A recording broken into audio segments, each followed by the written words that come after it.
Welcome back to our channel. In this video, we'll show you how to change the zoom level for the Magnifier tool in Windows 10.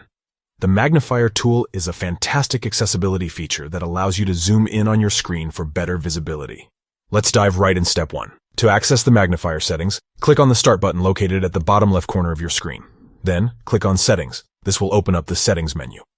Step 2. Inside the Settings menu, click on Ease of Access. This will take you to the Ease of Access settings. Step 3. Within the Ease of Access settings, click on Magnifier. This will open up the Magnifier options.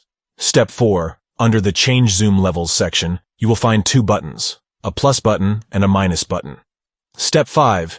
To increase the zoom level, simply press the plus button. Each press will increment the zoom level, giving you a closer view of your screen. Step 6.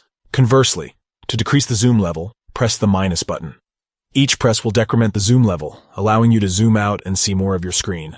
And that's it. You have successfully changed the zoom level for the Magnifier tool in Windows 10. Now you can adjust the zoom to your liking and enhance your overall viewing experience. We hope you found this tutorial helpful.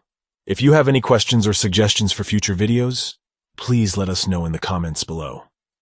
Don't forget to like and subscribe for more useful tips and tricks. Thanks for watching.